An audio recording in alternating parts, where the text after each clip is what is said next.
Hello, and welcome to our weekly devotion where we share this one thing from our Revised Common Lectionary for Sunday, October the 25th. My name is Pam Maston. I'm one of the associate pastors here at First Presbyterian Church of Fort Lauderdale, and thank you so much for joining me today. As a young mother, I remember being very in tune with the physical needs of a baby. Our firstborn, David, was a super easy baby, and as long as his needs were met, then he was a pretty happy kid. When David was 3 years old, we sent him to preschool, and it was a Christian preschool at the nearby Methodist church. Our Presbyterian church did not have a preschool, but my grandmother was a Methodist, so we thought that would be okay. Well, David liked going to preschool. He made some nice friends, and all was well. One day, David came home and announced to me, "Mom, you were right. There is a God." Well, I was surprised. Not the part that there is a God, or not that David didn't believe me, but I was surprised that he was thinking about God. He was thinking about what the teacher said. This little mind was thinking about God. And while that is amazing in and of itself, what it did to me was life-changing. In that moment, I realized how awesome it is to be a parent of another human being. Not only are we responsible for the physical needs of a child, but on some level, I realized that the spiritual and emotional needs are equally important. And I believe that I understood that, but when your 3-year-old child reminds you of your responsibility as a parent, your attention is brought into focus. I also realized in that moment that we needed help. How do we teach our children about God? How do we care for others with respect to their emotional and spiritual needs?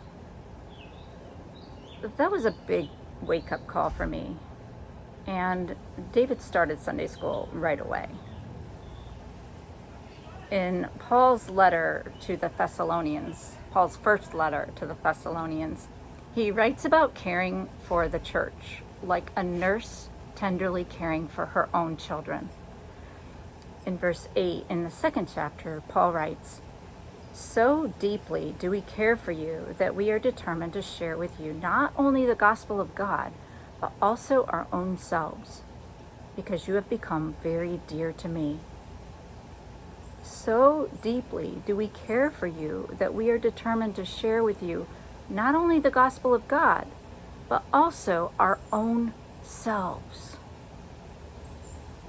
Just as a mother gently cares for her children, so Paul was gentle among the Thessalonians.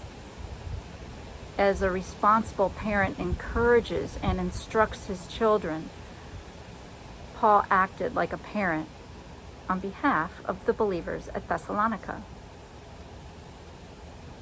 Just like Paul, we have an awesome responsibility to share God's word with our children, God's children. That is, not only our own families, but our extended families, our church families, our work families, our neighborhoods, and our communities.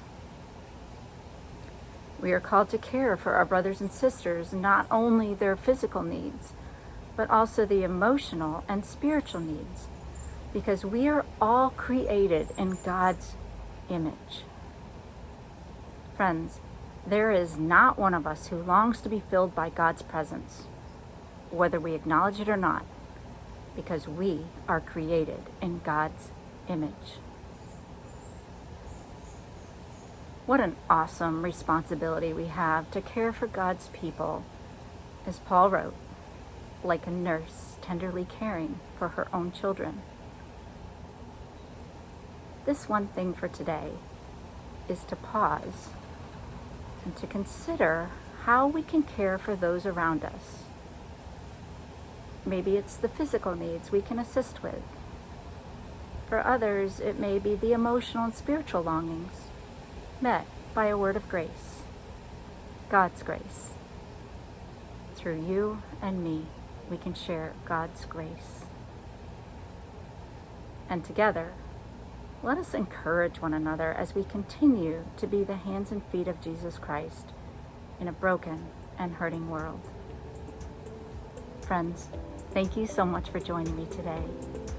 Stay healthy, and we'll see you next week.